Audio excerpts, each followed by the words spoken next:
नमस्कार, स्वागत है आपका। मैं हूं आपके साथ रोहित पुनेठा। दिल्ली में कोरोना बड़ी तेज रफ्तार से बढ़ रहा है। कोरोना के रोज रिकॉर्ड टूट रहे हैं। दिल्ली के आसपास के शहरों में भी कोरोना का असर हम देख रहे हैं कि तेजी से बढ़ता जा रहा है। अकेले राजधानी दिल्ली में पिछले 24 घंटे में कोरोना के 6,396 नए केस सामने आए हैं। दिल्ली में एक दिन में कोरोना से 99 लोगों की मौत हो गई है। दिल्ली में कोरोना किसी बॉम्ब की तरह फट गया है। राजधानी में 42,000 से ज्यादा इस वक्त एक्टिव केस हैं। दिल्ली में बढ़ रहे कोरोना केस को लेकर आसपास के राज्य भी अलर्ट मोड पर हैं। नोएडा के बॉर्डर पर दिल्ली से आने वाले लोगों की रैंडम टेस्टिंग भी की जा रही है।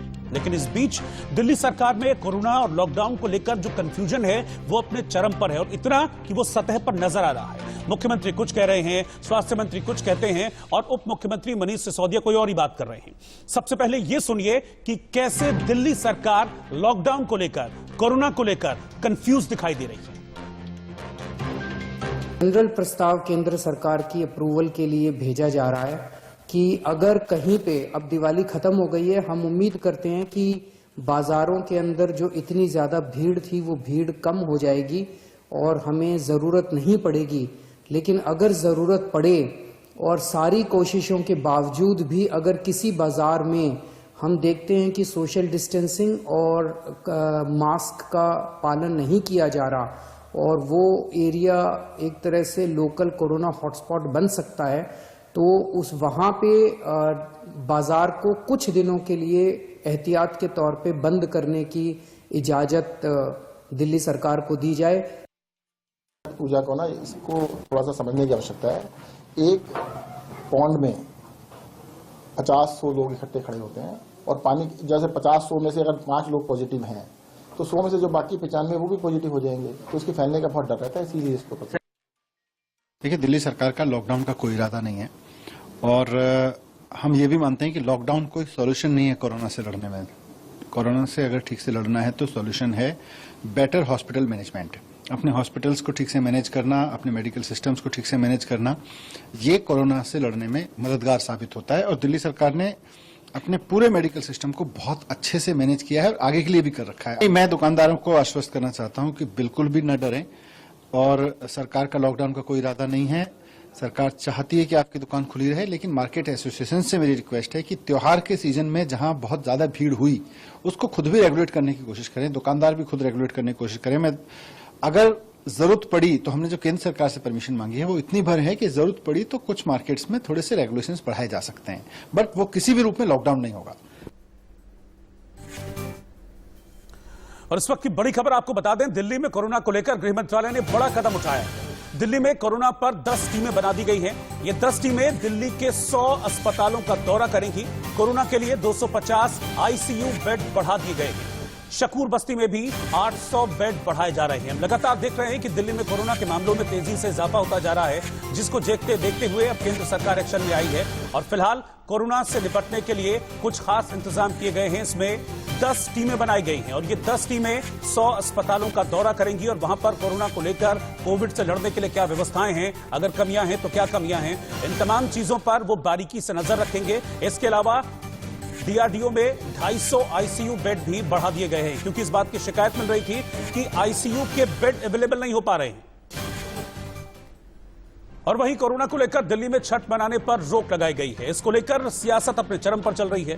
बीजेपी सांसद मनोज तिवारी ने ट्वीट करके दिल्ली के सीएम अरविंद केजरीवाल पर निशाना साधा है। मनोज तिवारी ने यह ट्वीट किया है और इस ट्वीट में मनोज तिवारी ये लिखते हैं कि कमाल के नमक हराम मुख्यमंत्री हैं। कोविड के सोशल डिस्टेंसिंग नियमों का पालन कर आप छठ नहीं करने देंगे और गाइडलाइन सेंटर से मांगने का झूठा ड्रामा अपने लोगों से करवाते हैं। तो बताएं, ये 24 घंटे शराब परोसने के लिए परमिशन कौन सी गाइडलाइन को फॉलो कर ली थी?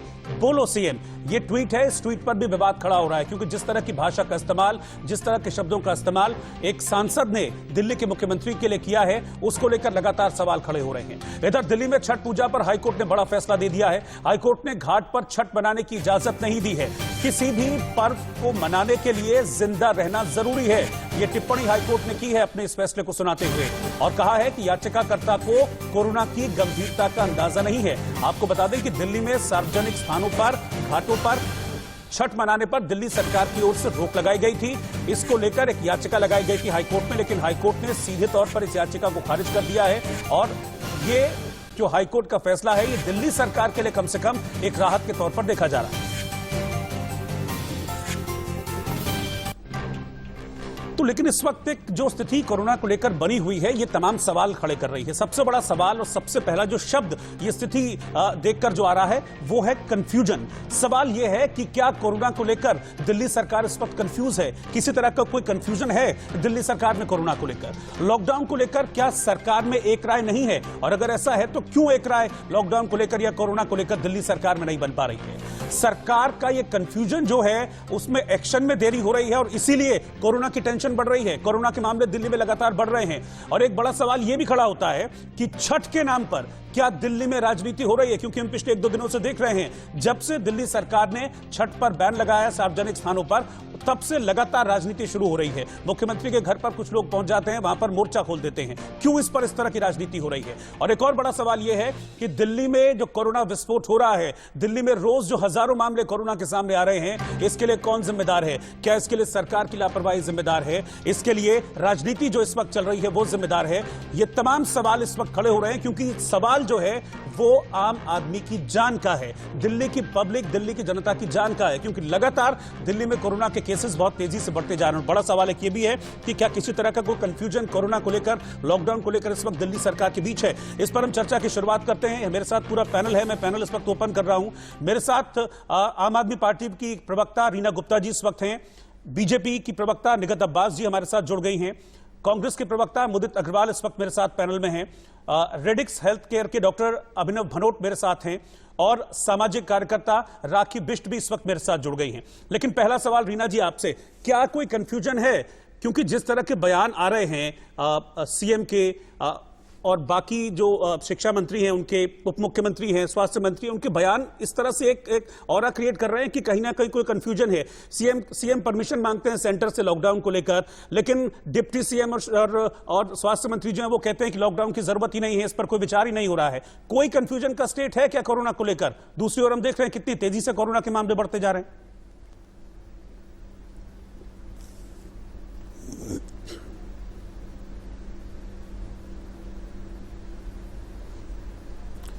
मुझे लगता है कि शायद रीना जी का ऑडियो ठीक से नहीं मिल पा रहा है। रीना जी, मैं चाहूंगा कि आपका ऑडियो चेक करें, फिर मैं आपके पास आऊंगा। मैं इस वक्त चल रहा हूं निगत अब्बास के पास। निगत, आपको क्या लगता है, क्या कोई कंफ्यूजन का स्टेट इस वक्त नजर आ रहा है कोरोना को लेकर, जबकि बहुत बहुत गंभीरता से इस पर एक्शन होना चाहिए था?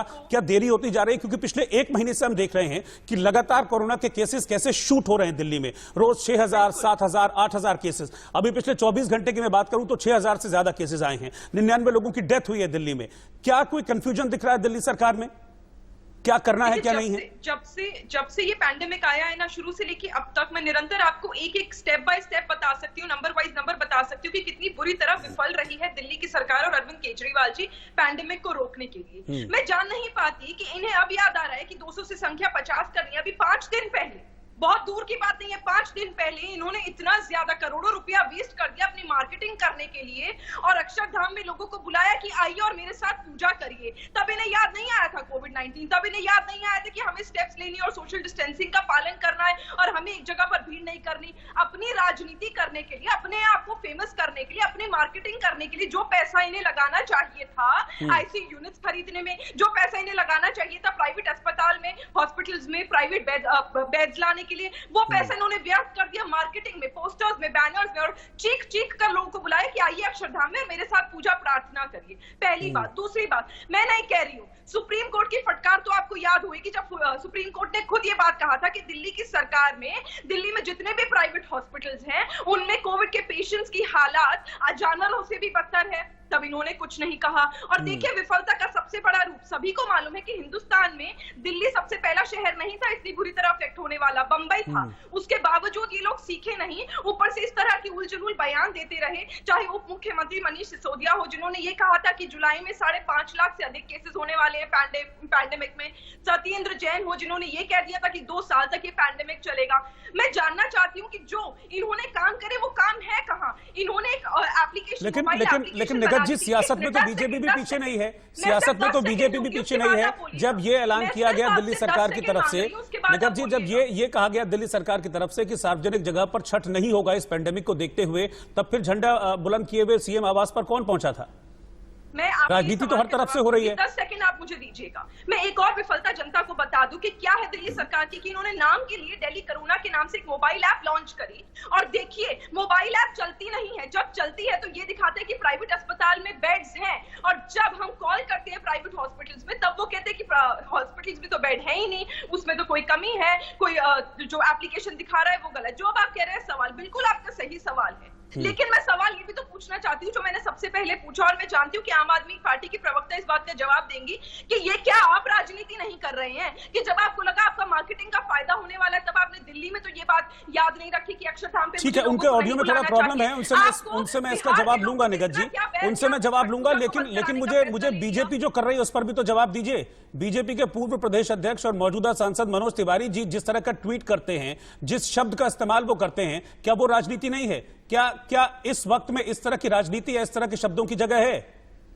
मैं ये जानती हूं कि इस समय सवाल का जवाब आम आदमी पार्टी और दिल्ली की सरकार को ये देना पड़ेगा कि आपको बिहार के पूर्वांचल के लोगों से ऐसा क्या बैर है कि आपको छठ पूजा से दिक्कत है, लिकर शॉप खोलने में आपको आपत्ति, क्या दिक्कत है उस ट्वीट में मुझे बताइए। लिकर शॉप ये खोलना चाहते तब इन्हें कोई दिक्कत नहीं है, ये पूरी रात जो रेस्टोरेंट खोलना चाहते हैं तब इन्हें कोई दिक्कत नहीं है। दिक्कत कब आती है? बिहार के लोगों से स्पेशली ये नफरत करते हैं ना, और इनके पहले के बयानों ने ये प्रूफ किया है। ये कोई नई बात नहीं है कि बिहार के लोगों से इन्होंने अपनी नफरत को आज पहली बार दर्शाई, ये पहले से होता है। लेकिन निगत जी अब तो हाईकोर्ट ने कह दिया है, कि त्योहार से ज्यादा जरूरी जिंदा रहना है।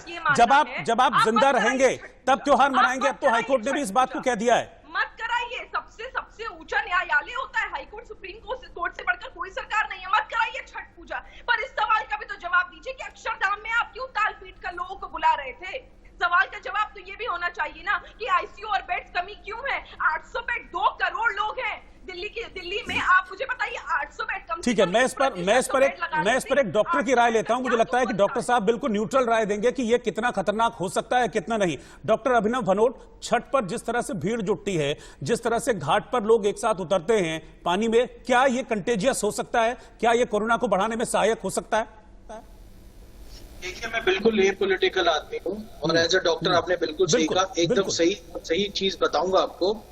इस वक्त अगर मेरे को मौका दिया जाए तो मैं दिल्ली में लॉकडाउन कर दूंगा। पहली बात तो इसलिए क्यों मैं ये कहना चाहता हूँ आपको, जिस तरीके से जिस स्पीड से केसेस फैल रहे हैं, अभी जो 7-8 हजार आ रहे हैं, आने वाले टाइम में 15-15 हजार दिल्ली में केसेस आएंगे अगर यही स्पीड चलती रही।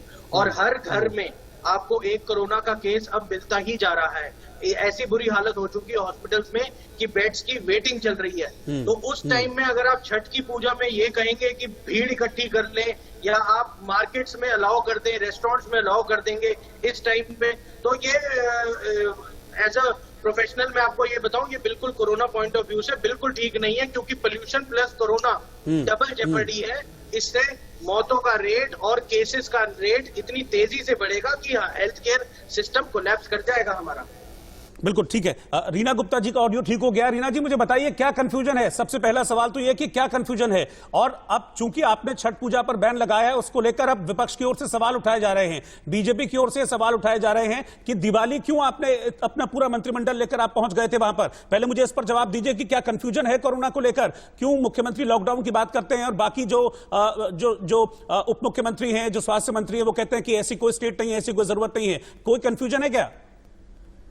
नहीं, बिल्कुल कोई कंफ्यूजन नहीं है और कभी भी कोई कंफ्यूजन नहीं रहा है। मैं आपके चैनल के माध्यम से फिर से ये क्लियर करना चाहती हूँ, कोई भी कंफ्यूजन नहीं है।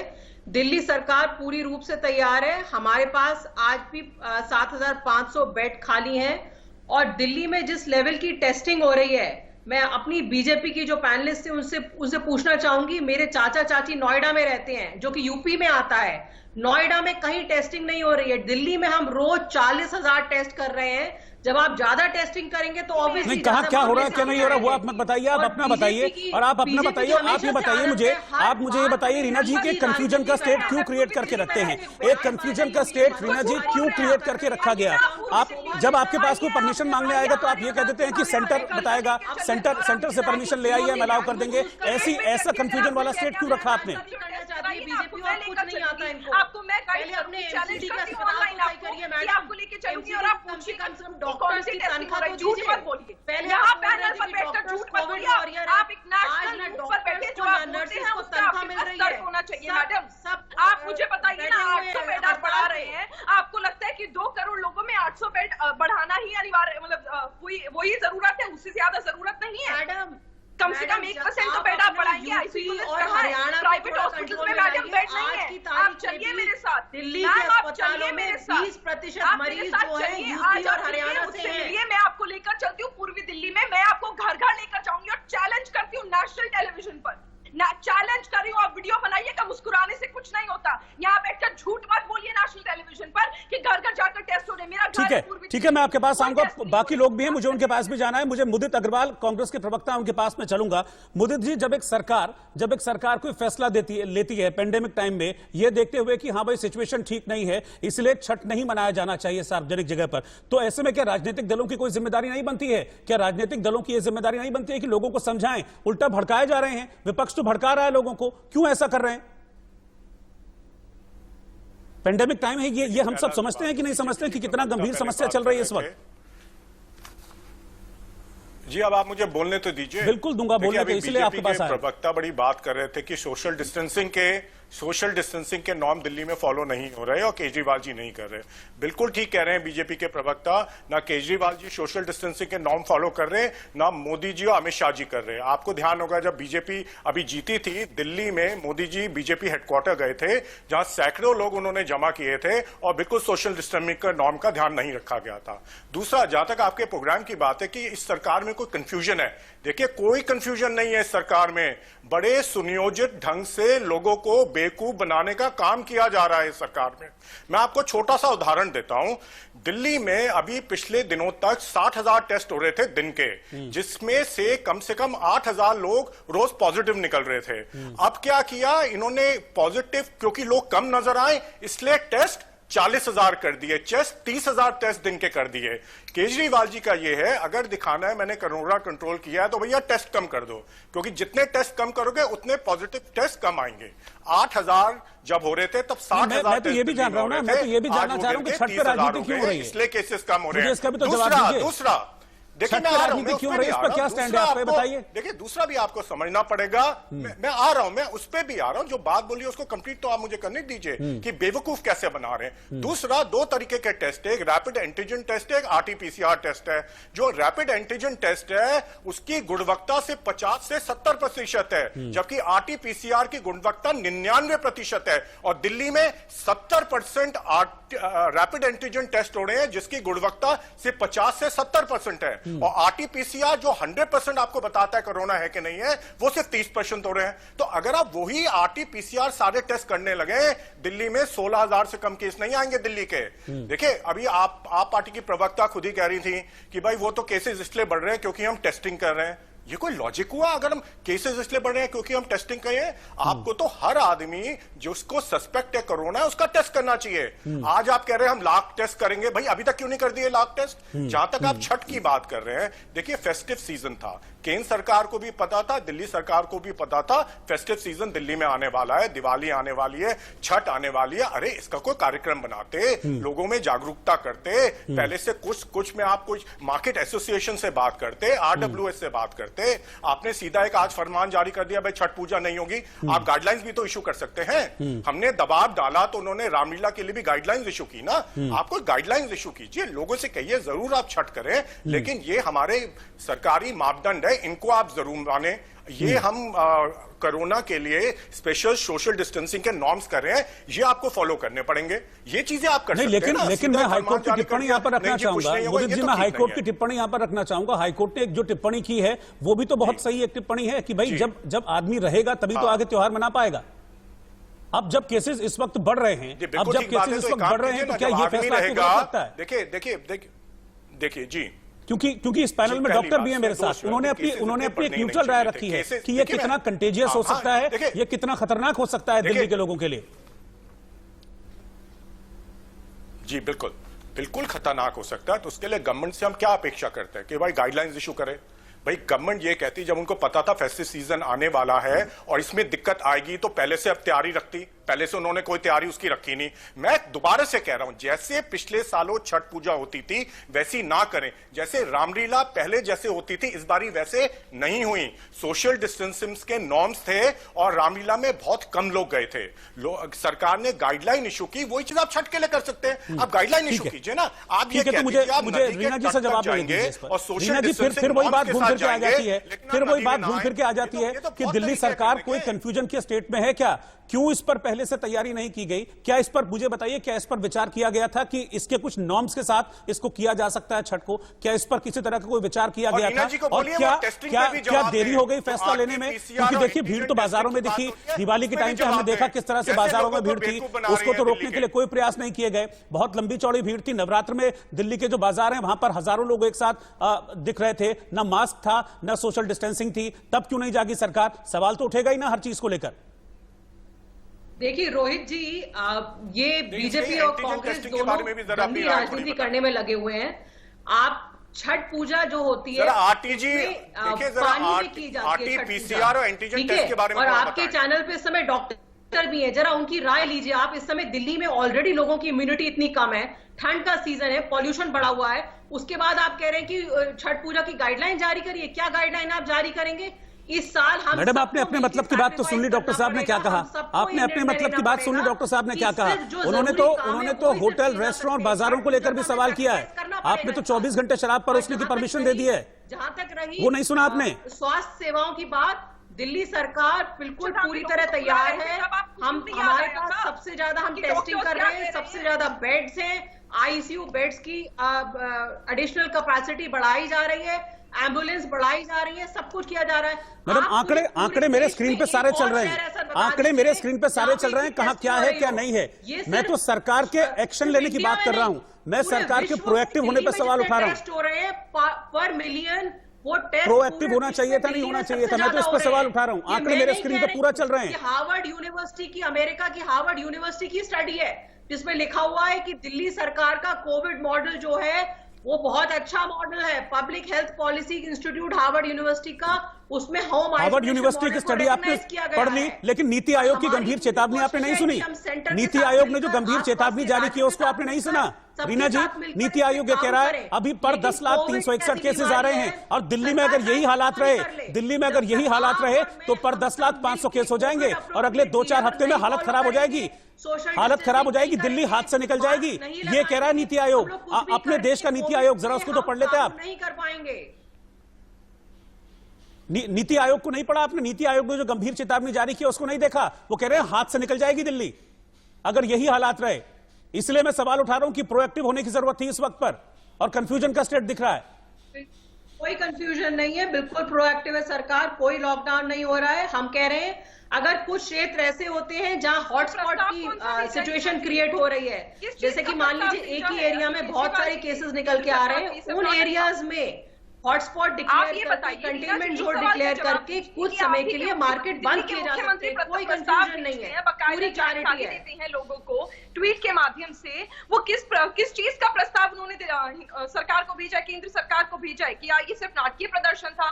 मुझे बड़ा अच्छा लग रहा है कि आप बड़ी चिंतित है और आप कह रही हैं कि यहाँ पर 1 मिनट आने से पहले यहाँ पर डॉक्टर ने आके बताया कि अगर किसी स्टेट को अगर लॉकडाउन करना है तो उसको केंद्र सरकार से पहले इजाजत लेनी पड़ेगी। इसलिए हम पहले से इजाजत लेके रखे हुए हैं कि अगर आने वाले दिनों में जरूरत पड़े तो उस परमिशन को यूज किया जा सके। आप लोग नेशनल टीवी पे आ जाते हैं तो सब कुछ पढ़ के आया करिए, ऐसे मत आया करिए नेशनल टीवी पे। ठीक है, मैं आपके पास आऊंगा। निगत जी, मेरा एक सवाल है रीना जी से। हाँ पूछिए फटाफट, और सवाल का जवाब नहीं दे रही हैं। पूछिए रीना जी, आप ये बताइए कि जब आप इतने चिंतित हैं और आप ये एग्जांपल दे रही हैं कि डॉक्टर से पैनल पर पूछ लीजिए कि छठ पूजा होनी चाहिए या नहीं और नहीं होनी चाहिए। मैं कह रही हूँ, मैं आपके साथ हूँ, पर 5 दिन पहले अक्षरधाम में आप लोगों ने पूरी दिल्ली की जनता को क्यों इन्वाइट किया था पूजा करने के लिए? आपको आज याद आया? जनता को इन्वाइट नहीं किया था। जवाब सुनिए, अब शांति रखिए, जवाब सुनिए। वो प्रोग्राम इसलिए किया गया था कि सब लोग अपने घर पर बैठ के अपने टीवी पर दिवाली देखें, जिससे लोग बाहर ना जाएं। ये किसी को बुलाया नहीं गया था। आदित्यनाथ जी ने सरयू नदी के तट पर जो इतना बड़ा प्रोग्राम किया था दिवाली पे, वहां लोगों को बुलाया गया था। मैडम, आप थोड़ा सा जिन स्टेट में आपकी सरकार है, थोड़ा उस स्टेट को संभालिए। तो दिल्ली के ऊपर ठीक है, मेरे साथ राखी बिष्ट जी भी हैं, मैं आपके पास आऊंगा। मेरे साथ राखी बिष्ट जी भी हैं, सामाजिक कार्यकर्ता हैं और उन्होंने खुद कोरोना का दंश झेला है। राखी बिष्ट जी ने, मुझे लगता है कि वो इस वक्त एक बेहतर अपनी राय जो है वो दे पाएंगी। राखी बिष्ट जी, इस वक्त जो राजनीति हो रही है उन सबसे परे, उन सबसे इतर आपको क्या लगता है कि इस वक्त जो राजनीति हो रही है कोरोना को लेकर, छठ पर, छठ पूजा हो या ना हो, इसको लेकर राजनीति हो रही है, विपक्ष विरोध कर रहा है और सत्ता पक्ष अपने फैसले को सही ठहरा है, आपकी नजर में क्या आपको लग रहा है? क्योंकि आपने दंश झेला है कोरोना का, आपने अपनों को खोया है कोरोना के इस काल में। जी जी जी, नमस्कार आप सभी को। और हमारे देश में बहुत आसान काम है लोगों को भड़काना धर्म और जाति के नाम पर, जो ये राजनेता सभी करते हैं। इनका पहला काम होता है कि हमने ठीक किया, उसने ठीक किया, इसने ठीक किया। लेकिन आम जनता डायग्नोस्टिक सेंटर से लेकर अस्पताल में जो चीजें झेल रही है, मैं आपको बता नहीं सकती। लोगों के टेस्ट नहीं हो रहे हैं, लोग धक्के खा रहे हैं, डॉक्टर्स अटेंड नहीं कर रहे हैं। और सरकार, जो कि दिल्ली सरकार हो चाहे भारत सरकार हो, केंद्रीय सरकार हो, सरकार की कोई जिम्मेदारी नहीं है और 9 महीने से कोई ठोस व्यवस्था नहीं की गई। क्या उन्हें पता नहीं था कि त्योहार आने वाले हैं? और क्यों ना मनाए लोग? मुझे ऐसा लगता है लॉकडाउन से ज्यादा होता है नियमों का पालन करना। लोग जो है मास्क को कैसे यूज कर रहे हैं रोहित जी, जैसे हेलमेट लगाने को यूज करते हैं कि किसी दूसरे का मतलब हमें चालान करना पड़ेगा। दूसरी बात, पोस्टर लगने बंद हो गए। क्यों भाई? पहले पता लगता था लोगों को, आज कंफ्यूजन है। आपके घर में 3 कोरोना पेशेंट हो सकते हैं, उनमें से एक बाहर घूम रहा है, इसकी कोई जिम्मेदारी सरकार की नहीं है क्या? वो पोस्टर लगाने बंद कर दिए। दूसरी बात, टेस्ट हो रहे हैं, सब पॉजिटिव हो रहे हैं, कोई मतलब नहीं है, लोग बेतहाशा घूम रहे हैं। अभी मैंने सर्वे किया था स्लम में और लोग वहां पर बिना मास्क के घूम रहे हैं, कोई चिंता नहीं है। लोगों के घर में मेड आती है, आप सोचिए कितना नुकसान हो सकता है। मैंने ये दर्द झेला है, तो मैं सिर्फ इतना कहना चाहती हूँ कि लोग जो है त्योहार अगले साल भी मना लेंगे, जैसे कि हमारे हाई कोर्ट ने कहा है, यदि जिंदा रहें तो। आप मुझसे पूछिए इस साल मेरे त्योहार कैसे थे। मैं लोगों को सिर्फ यही बताती रही कि प्लीज मास्क पहने और फिजिकल डिस्टेंस में, बाजारों में जाइए आप, लोग हलवाई की दुकान में एक दूसरे के साथ चिपके हुए खड़े हैं। क्या सारी जिम्मेदारी सरकार की है? एज अ सोशल एक्टिविस्ट मैं ये कहना चाहती हूँ, क्या सारी जिम्मेदारी सरकार की है? क्या हमारी कोई जिम्मेदारी नहीं है? क्या चेंज लाने के लिए हमें खुद नहीं खड़ा होना पड़ेगा? मास्क क्या मुझे नहीं पहनना पड़ेगा? बिल्कुल जी। और दूसरी बात यह है कि सबसे बड़ी बात मैं आपसे यह शेयर करना चाहती हूँ, और जितने भी राजनेता यहाँ पर बैठे हैं या प्रवक्ता जो भी राजनीति पार्टी के बैठे हुए हैं, उनसे मैं एक बात पूछना चाहती हूँ कि मैं कोरोना वॉरियर की वाइफ हूँ। 26 जून से मेरी फाइल चली हुई है, अभी हो रहा है इतने ऑब्जेक्शन, और वो फाइल बंद करने के लिए वो कह रहे हैं कि अब हम फाइल बंद कर रहे हैं। क्यों? जब आप एक टीचर को जो कि कोविड पेशेंट के साथ नहीं है, उसको इस बात का फायदा, या समझ लीजिए उसके परिवार को वो 1 करोड़ की राशि जो भी इन्होंने धनराशि डिक्लेयर की है दिल्ली सरकार ने और केंद्रीय सरकार ने, वो दे रहे हैं, तो फिर ये जो मेडिकल स्टाफ है, जो मेरे हस्बैंड थे हेल्थ वर्कर, उन्हें क्यों नहीं मिलेगा? क्यों उनकी फाइल बंद होगी? क्या चीज मांगना चाहते हैं? आखिर वहीं से तो उनको होकर आया ना। मेरी बात ये थी। और मैं अस्पतालों के चक्कर, मतलब आप ये सोचिए वहां बेड ही नहीं है। अभी ये जो घोषणा कर रहे हैं, क्या अभी आपको बताऊं मैं नई चीजें, कि लोग टेस्ट नहीं करा रहे हैं, लोग डर रहे हैं क्योंकि हरासमेंट होता है। वो जो पोस्टर की बात है, वो भी किसी ने केस करके ये करवाया कि प्लीज पोस्टर ना लगवाएं क्योंकि हम हरास हो रहे हैं। लोग हमें ऐसी हीन भावना से देख रहे हैं, पता नहीं ये कोरोना पेशेंट है कि भगवान जाने क्या इनके परिवार बर्बाद कर देगा। आप सोचिए, ये अपनी राजनीति रोटियां सेकते रहते हैं, इन लोगों को कोई काम नहीं है। डॉक्टर्स को तनख्वाह नहीं देते हैं, टीचर्स को तनख्वाह नहीं देते हैं। एज अ कोरोना वॉरियर मैंने काम किया, हमारे पास किसी चीज की उपलब्धता नहीं थी। आप कर क्या रहे हैं सरकार में बैठे हुए? सिर्फ वहां बैठ के अपनी ठीक है, मैं कुर्सी आपके तोड़ पास रहे हैं। आऊंगा, आगे भी इस चर्चा को हम लगातार जारी रखेंगे। डॉक्टर अभिनव भनोट के पास भी मैं चलूंगा, लेकिन इस वक्त की हेडलाइंस पहले हम देख रहे हैं। हेडलाइंस के बाद फिर इस चर्चा को जारी रखेंगे, क्योंकि सबसे जरूरी है, देखिए इस वक्त में, कि आम इंसान की जान, कोरोना हम देख रहे हैं बढ़ रहा है, केसेस बढ़ रहे हैं, आम लोगों की जान ले रहा है, तो इस वक्त सबसे जरूरी है कि आम इंसान की जान को बचाना है, इस राजनीति से परे। इस पर भी हम डॉक्टर अभिनव भनोट की राय लेंगे। तो कोरोना को लेकर दिल्ली में इस वक्त जिस तरह के हालात बने हुए हैं, उस पर हम लगातार बातचीत कर रहे हैं, और जिस तरह की राजनीति हो रही है कोरोना को लेकर, छठ को लेकर, त्योहार मनाने को लेकर, उस पर हम लगातार चर्चा कर रहे हैं। पूरा पैनल इस वक्त मेरे साथ है, लेकिन फिलहाल मैं चलना चाहूंगा डॉक्टर अभिनव भनोट के पास। डॉक्टर भनोट, मैं आपसे जानना चाहूंगा, ठीक है राजनीति है, सब चीज है, सब अपनी जगह पे है, लेकिन एक आम आदमी के लिए एक डॉक्टर की क्या सलाह है? इस पेंडेमिक टाइम में, क्योंकि अब दिल्ली रोज 6, 6,500, 7,000, 8,000 नए केसेस देख रही है। तो बीइंग ए डॉक्टर आप क्या सजेस्ट करेंगे एक आम आदमी के लिए?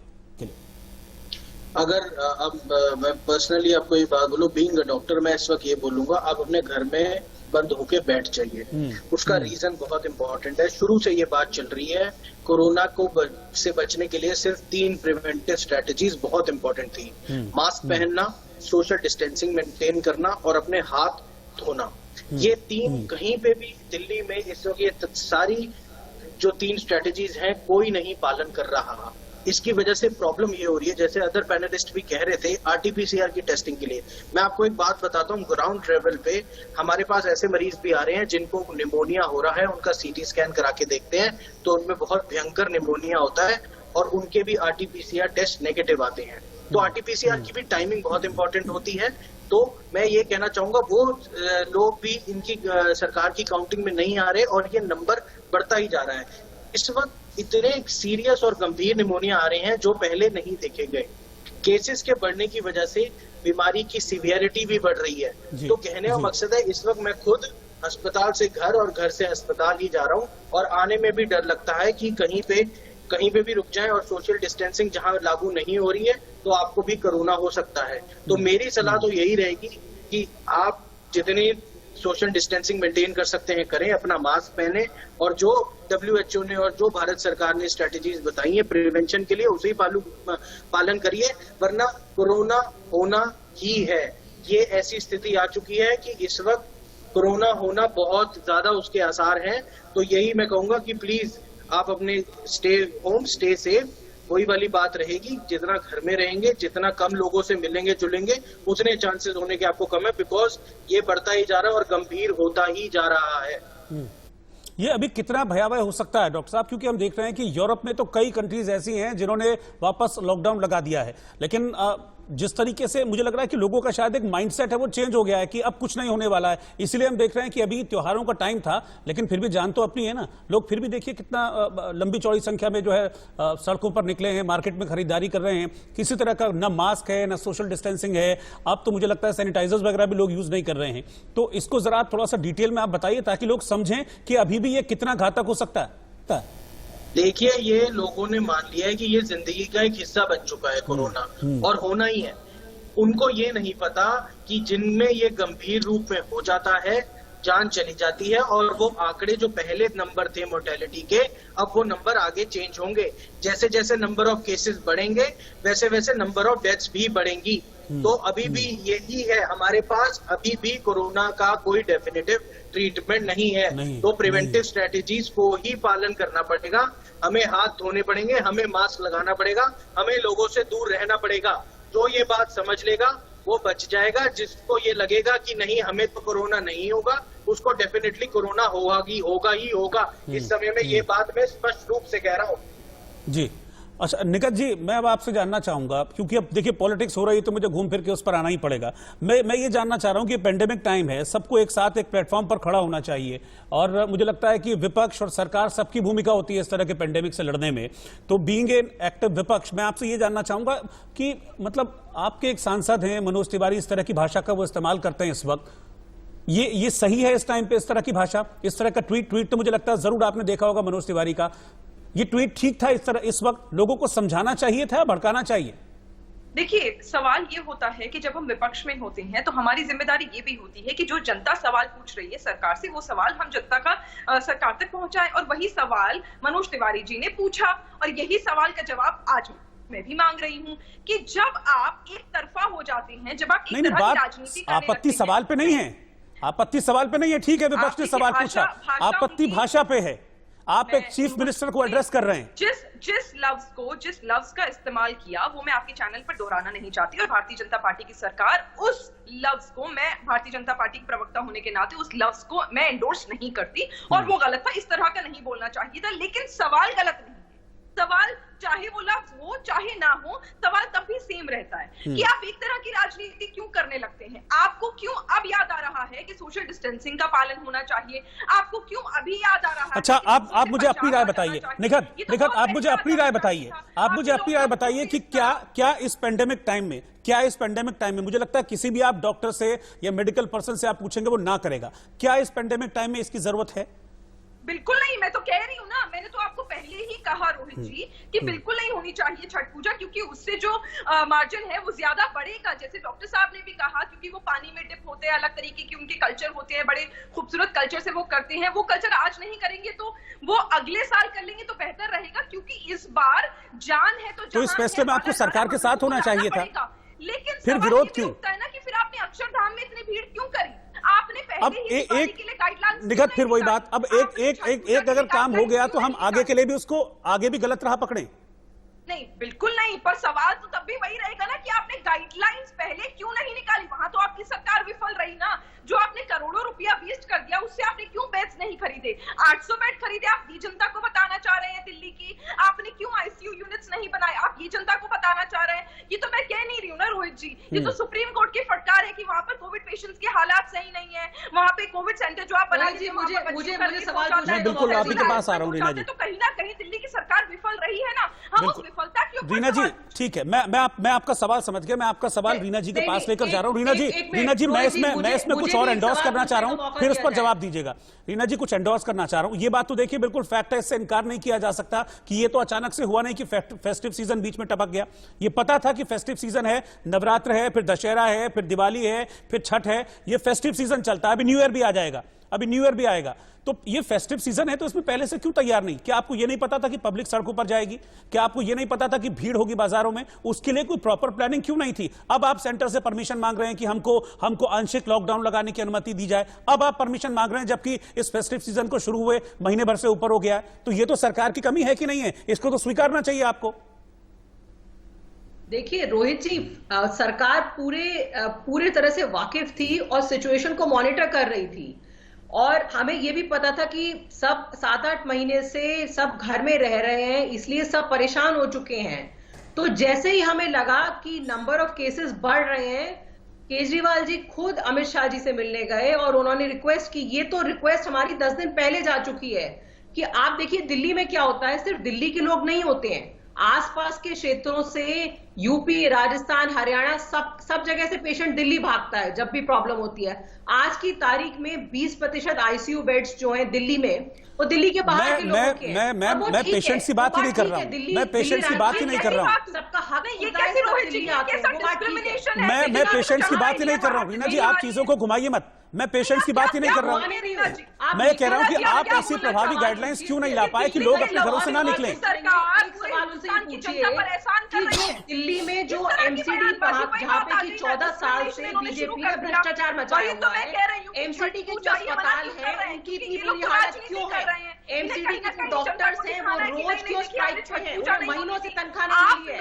एमसीडी की नर्सेज को महीनों से तनख्वाह नहीं मिली है। एक तरफ प्रधानमंत्री जी कहते हैं कि कोरोना वॉरियर है, थाली बजाओ, फूल बरसाओ, अरे भाई उनको तनख्वाह नहीं दे रहे आप, उनका घर कैसे चलेगा? इस बात का जवाब मांगिए जरा आप निखत जी से। आप तो कह रहे जितने पेशेंट है वो सारे यूपी, बिहार और राजस्थान और हरियाणा से है। दिल्ली वालों को वैक्सीन दे दी अरविंद केजरीवाल ने, दिल्ली की जनता को कोविड नहीं हो सकता। कैसी उलझुल बातें कर रही है मैडम आप, कैसे उलझुल बयान आप दे रही हैं? आप कह रही है जो दिल्ली में रहते हैं उनके पास वैक्सीन है या ब्रह्मास्त्र। नहीं, लेकिन ठीक है, ये सरकार की जिम्मेदारी है, लेकिन मुझे लगता है कि बाकी पॉलिटिकल पार्टीज जब पब्लिक से इतने संवाद में रहती हैं, मुदित अग्रवाल को लाया जाए। मुदित जी बीइंग ए पॉलिटिशियन, क्योंकि देखिए पॉलिटिशियन जिम्मेदार होता है, पॉलिटिशियन एक समाज का जिम्मेदार नागरिक होता है, तो बीइंग ए पॉलिटिशियन ये तो सब पॉलिटिकल दलों की जिम्मेदारी भी है कि लोगों को समझाएं वो कि भाई आप बाहर ना निकलें। सरकार को तो अपना काम करना ही है, सरकार को तो करना ही है अपना काम, क्योंकि लोगों ने उनको चुन को भेजा है।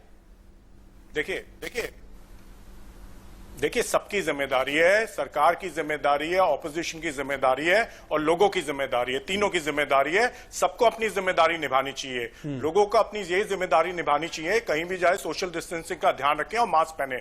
ऑपोजिशन की जिम्मेदारी है जो सरकार के फेलियर्स हैं उनको आईना दिखाए। और सरकार की कोई जिम्मेदारी नहीं है क्या? आप पार्टी वाली प्रवक्ता बात करिए, दिल्ली से बाहर आके लोग आके बेड ले लेते हैं, उनको ये नहीं पता केजरीवाल जी खुद दिल्ली के बाहर के आए थे, क्या दिल्ली ने उनको नहीं रखा अपने पास? तो ये बहुत गलत बात है जो उनकी ये बोल रहे हैं। देखिए, इन्होंने अभी तक ये जवाब नहीं दिया। इनकी जो स्ट्रैटेजी रही है, कोरोना के केसेस कम करने हैं तो टेस्टिंग कम कर लो, कोरोना के केसेस आधे करने हैं तो टेस्टिंग आधी कर लो। ये कोई तरीका है काम करने का? जहां तक फेस्टिव सीजन की बात है, हाई कोर्ट ने अभी 11 नवंबर को फटकार लगाई है केजरीवाल सरकार को कि आपको पता था फेस्टिव सीजन आने वाला है तो आपने गाइडलाइंस क्यों नहीं इशू की? क्यों आपने जो वेडिंग्स में, जो शादियों में 100 लोगों की परमिशन थी उसको आपने 200 क्यों की? क्यों आपने पब्लिक ट्रांसपोर्ट में जो एक एक्स्ट्रा सीट खाली छोड़ते थे उसको आपने बंद किया? क्यों किया? क्योंकि बसें इन्होंने खरीदी नहीं 5 साल से। तो देखिए, सरकार की पूरी नाकामी हर जगह रही है। तो ये तो सरकार को सोचने वाली बात है ना, ये काम कैसे कर रहे हैं। ठीक है, राखी बेश जी, क्योंकि सामाजिक कार्यकर्ता भी हैं और वो कोविड टाइम पे उन्होंने बहुत कुछ काम भी किया है। राखी जी, मुझे बताइए कि क्या आपको लगता है कि यहाँ कमी रही सरकार की तरफ से? सरकार को और प्रोएक्टिव होने की जरूरत थी, क्योंकि ये फेस्टिव सीजन था, फेस्टिव सीजन के टाइम पे प्रोएक्टिव होने की जरूरत थी, कुछ और प्रोएक्टिव मेजर्स लिए जा सकते थे सरकार की तरफ से, क्योंकि इस सीजन में हमने देखा है कि जो कोविड केसेस हैं वो शूट हुए हैं, बढ़े हैं बहुत ज्यादा, और आप चूंकि काम कर रहे हैं कोविड के लिए तो इसको आप और बेहतर बता पाएंगे। जी, मैं ये कहना चाहती हूँ, जैसी राजा वैसी प्रजा। अब हुआ यूं कि एडवाइजरी जारी करते रहो, फोन पे लगाते रहो, लेकिन जब वो असल में चीज हो रही है तो सरकार बौखला रही है कि आंकड़े बढ़ रहे हैं। आंकड़े आप मानेंगे नहीं, अभी ये आंकड़े जो आ रहे हैं ना, ये पता नहीं सही है कि नहीं है। मृत्यु के भी जो आंकड़े आ रहे हैं वो भी सही है कि नहीं है। 9 महीने से अब तक कोई प्रबंध क्यों नहीं किया गया? अब आपने पिछले साल भी प्रदूषण के लिए एक नियम बनाया कि आप ऑर्डर इवन कीजिए, तो क्या दुकानों का या किसी भी जो भी व्यापारियों का या सभी को देखते हुए क्या ये व्यवस्था पहले नहीं की जानी चाहिए थी? त्योहार तो आने ही थे, और छठ पूजा हो चाहे दिवाली हो, आगे क्रिसमस है, तो इन सबके लिए एडवाइजरी जारी की जानी चाहिए। जब एकदम सर पे आ जाता है सरकार के, तब वो कुछ एक्शन लेती है। अब लॉकडाउन कीजिए, व्यापारी कहाँ जाएंगे?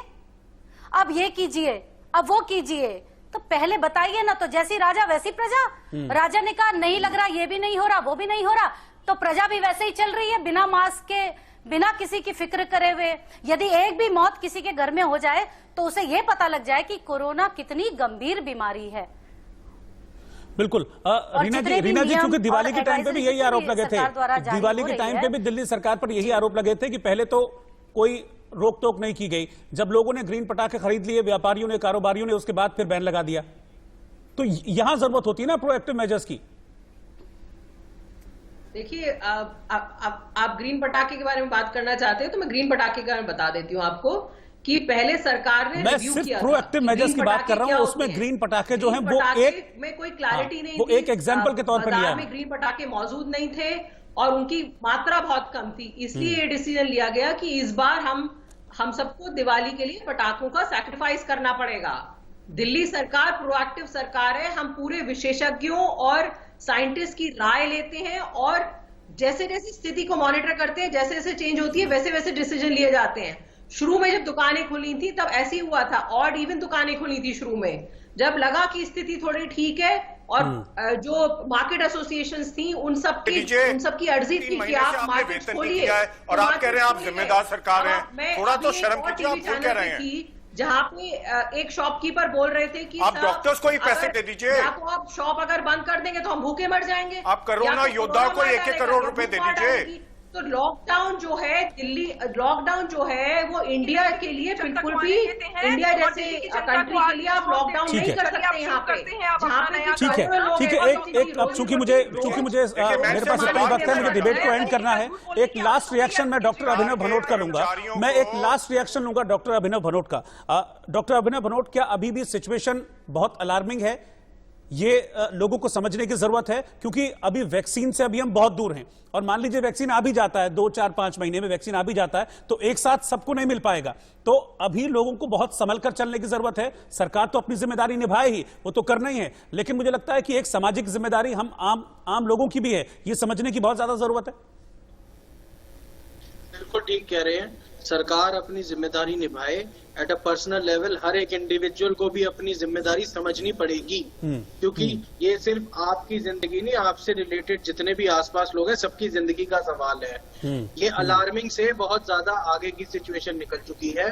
7-8 हजार केस का, जैसे उन्होंने कहा, अंडर रिपोर्ट हो रहे होंगे। मैं भी इस चीज में मानता हूँ कि बहुत लोग तो टेस्टिंग नहीं कराते, फिर भी निमोनिया उनका हो ही जाता है। तो कहने का मकसद ये है, अभी भी केसेस बढ़ते रहेंगे। अगर किसी ने जो 3 चीजें मैंने बताई पालन नहीं करते तो ये सिचुएशन ऐसा रूप ले लेगी कि आप और हम बैठ के इस बारे में बात भी नहीं कर पाएंगे। तब तो दिख ही जाएगा कि ये कितने बुरे हालात हो जाएंगे दिल्ली के।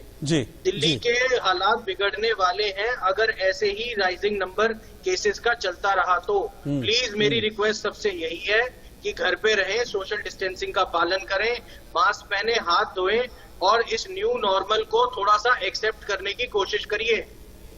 बिल्कुल, और सरकार और विपक्ष भी कम से कम इस टाइम पर, ये क्योंकि पेंडेमिक टाइम है, इस पर साथ रहें, एक राय रहें और राजनीति कम से कम ना करें, तो ये बहुत बेहतर रहेगा कोरोना से निपटने में, कोविड से निपटने में। आप सभी का बहुत बहुत शुक्रिया हमारे साथ जुड़ने के लिए।